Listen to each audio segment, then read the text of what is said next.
Hello subscribers and welcome back to my playthrough of Dysfunctional Systems, Episode 1, Learning to Manage Chaos.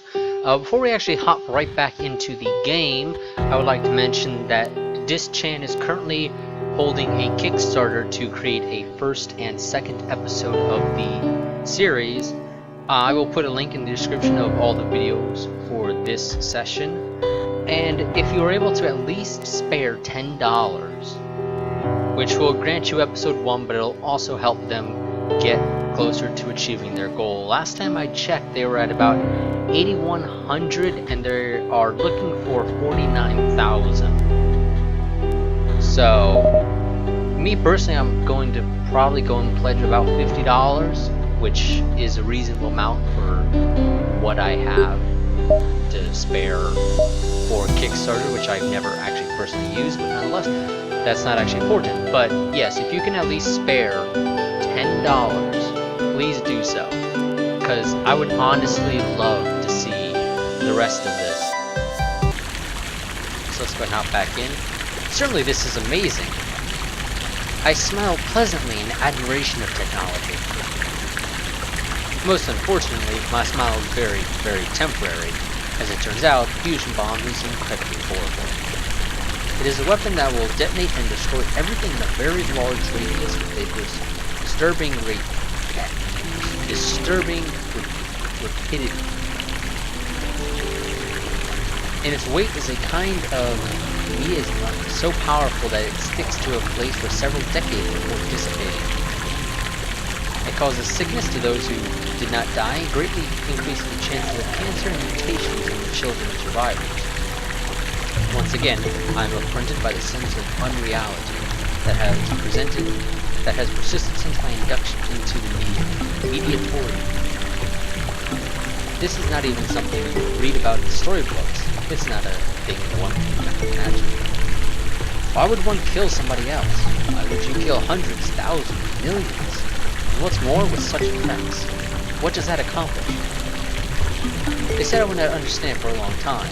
That it would be covered later on in my schooling, and that until then, I would not be allowed to mediate wars. I need to understand this now, though. It may go down in a matter of hours. What will happen if I remain in this foolish ignorance of mine? My heart thumps and my stomach twists. I put my hand over my mouth and squeeze my eyes shut. I'm not the type to freak out, but I am freaking out a lot. Winter. Come on, calm down. We'll make it through this and you'll be better for it, okay?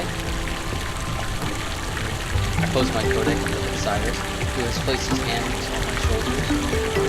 The gesture does not help. For some reason, it makes me feel worse.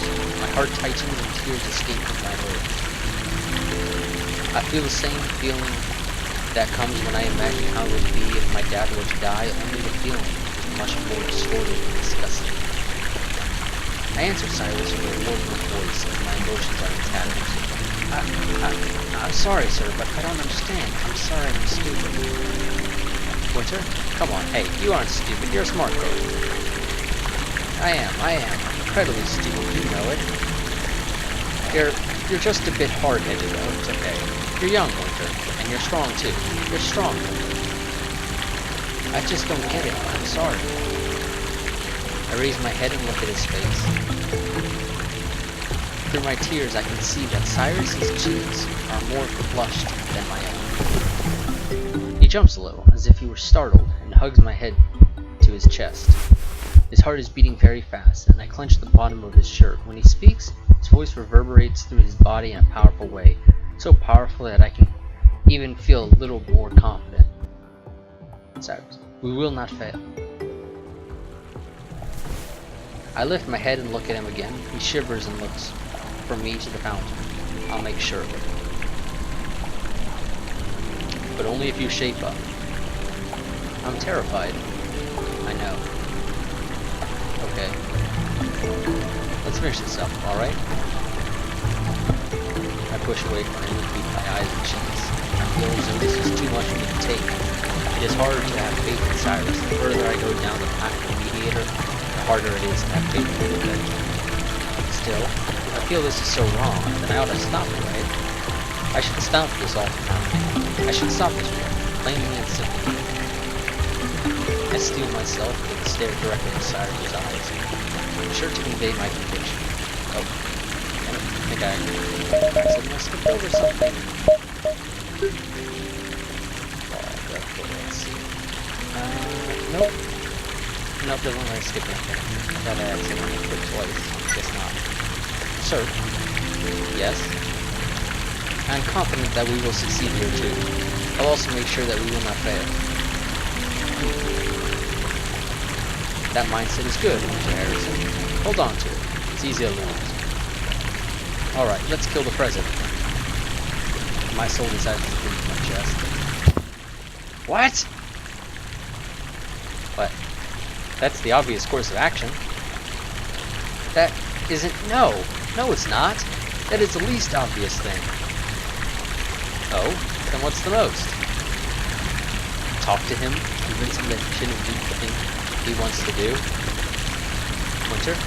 We don't have the time for diplomacy. What? Mediators are all about diplomacy. No, it isn't. I shouldn't even have to tell you that. Mediators are simply neutral parties that enter world with problems, assess the situation, and solve the issues by whatever means necessary. You really are scum. What?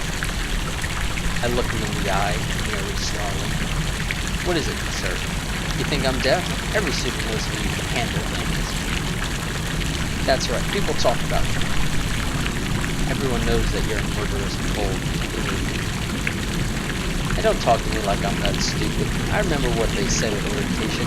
I know that setting existence balance is too important.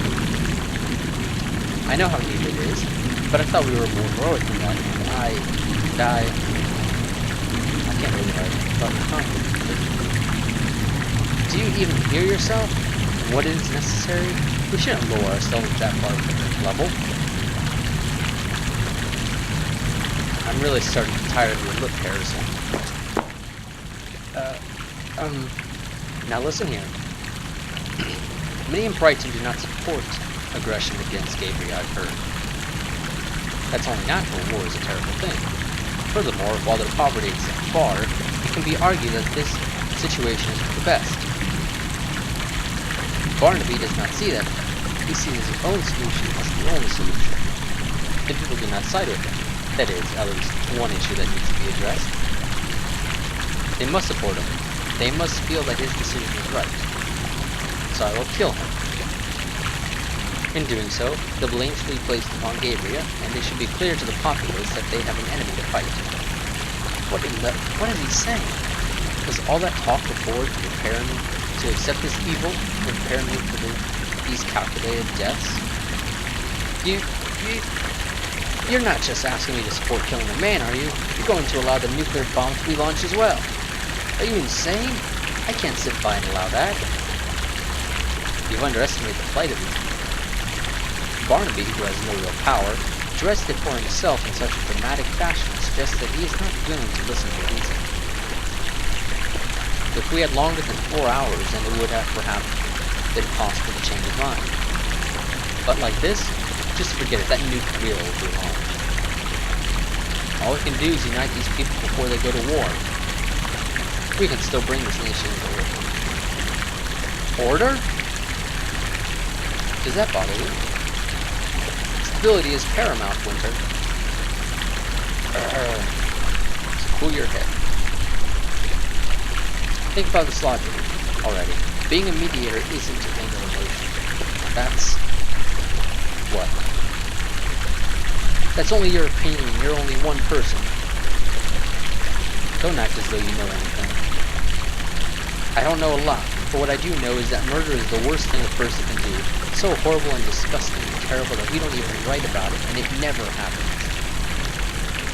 What? You want to rebel against me again? I don't know. I don't know if I should, because you're kind of right.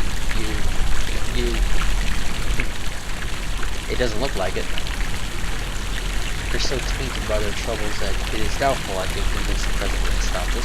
Killing him instead, though? Letting the nuke go off, too? Could I even forgive myself for that? Yet we probably don't have very much time. From what I read and what I heard, it seems that weapon can be released easily very, very soon. Winter? What? I need more information. Are you saying that preventing the launch of war is impossible? I'd mentioned before that, with luck, it won't be. With the president gone and the only remaining leader being a backup, there may at least be a delay on the bomb, which would give us more time to attempt other plans. The death of the president could also lead to Gabriel taking Brighton much more seriously, since it signals a dangerous level of civil unrest. In which case, Gabriel would probably leave this nation completely before they have any chance to launch them. Alternatively, there is also a very small chance that Gabriel will give in to Barnaby's demands. In the likely case that none of these possibilities come to pass, however, people still expect the relations between Gabriel and Brighton to proceed much differently from now on. Brighton citizens will believe that Gabriel has a stranglehold on them, so complete that they can kill their president less than an hour after a threat of aggression. Some will be in fear to rebel against such power, but many will be emboldened in the belief that Gabriel has gone too far. What's more, once that bomb has gone off, citizens won't be afraid much longer. The fusion bomb holds unprecedented power here. Nobody understands it, not even Brighton. It could separate these two muddled nations and produce a new order. As an added bonus, one, they see its power and grow to fear it. If probable, this world will never see a nuclear weapon launched again. If Barnaby were to launch it now without his nation's consent, the people would condemn him as a tyrant. It could lead to both a civil war and an international one.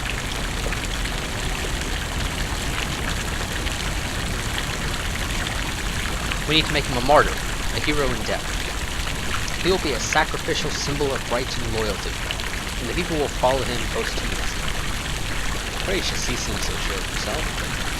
Could this really be for the best? Would this bring about order? Ha! What should I do? Okay. Choices, yay, fun. Yeah, I may play through this again to go with a different choice. Let's go with, I guess, follow signs for now.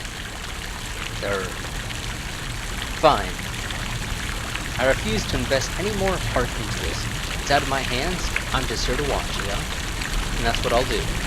If Cyrus wants to go around murdering people and being a terrible person, then I guess that's his prerogative. I'll just consider this an example of how not proper mediator. This is all we can do, Winter. Yes, whatever. I must say that the thing I hate the most about this is that he isn't entirely wrong. Not about the murdering, that's definitely wrong, no question. It's just that I really don't know anything. Cyrus is a mentor. He has lived doing this for a while. Evidently, in the candor in his voice, he's good at it too. Even if I took the lead in the face of my experience, anything I suggest is hard to fail. It's just so frustrating. Okay. I will follow you, but I hope you know that I won't be killing you. This is your blood-stained code, not mine. I'll watch and I won't tell. That's all you're here for. That's right. I'm only here to watch and learn, that's all. As such, I'll stop talking and just stare at you instead. We need to find a library. Is that so? We need to find out where the president is. We visited this world before, but not this country. We don't know where their government office is, or even if that is where the president will be. We need to learn more, quickly. This feels like a lecture. Wait here. He turns and runs off to a woman passing by, one of several women and men who seem to be kind of filling the streets with the president's address and assembling animals. Well, okay. I didn't exactly have the urge to flee just now or anything, although I wouldn't mind going home and ignoring all this. Demanding withdrawal is a failure, though, so I will stick with it. Granted, I am sure that would make an exception of a situation as unique as this, but no, I have to see this through. I ought to see this through. I turn my attention back to my mediator, who is finally reached the woman. Until she notices him, he is wearing an expression so stern I'm sure it would stun her, but after that point, she's met with a bright face and a smile. He begins talking to her amicably, outside of my earshot, and I stop paying him any mind.